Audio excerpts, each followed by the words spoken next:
Hey friends, today I'm filling in the power vacuum left by stick figure infotainment channels to talk about the copious war crimes that pigeons have committed.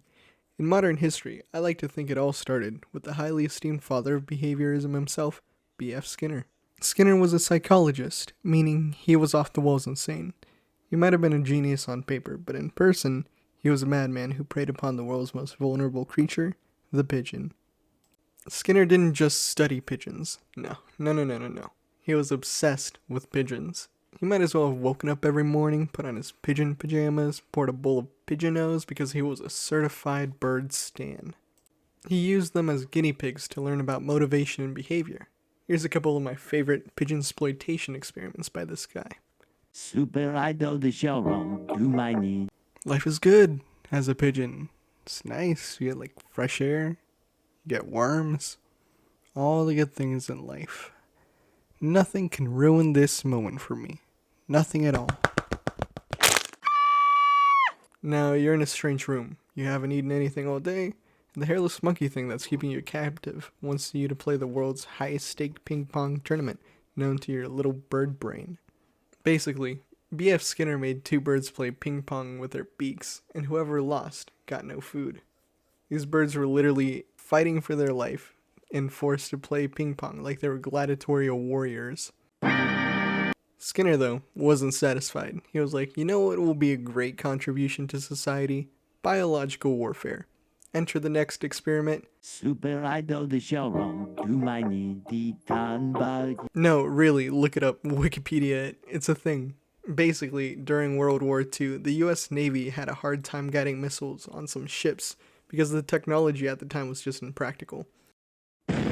So enter B.F. Skinner, busting in, a crazed look in his eye, obvious signs of debauchery smelling like bird musk, and he said two words only: Project Pigeon.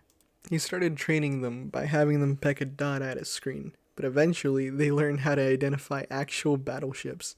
They would collectively peck on machines to guide it towards a ship and would straight up splat onto them. They stuffed these guys in the cone of a missile, shot them up in the stratosphere, and they crashed into warships, causing several massive casualties. At least they would have. Then came this neat little thing called radar, which meant the program was shelved, and no pigeons were launched at ships, unfortunately.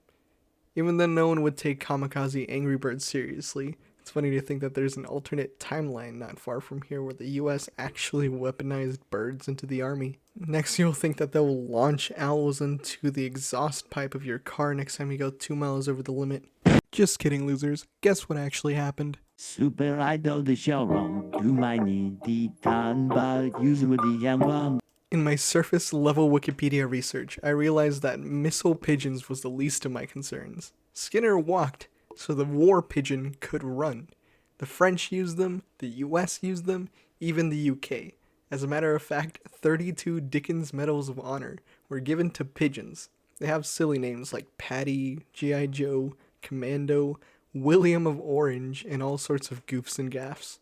They did all sorts of things, mainly delivering important notes across the seas, and one even saved an entire troop of Marines from being Swiss cheese.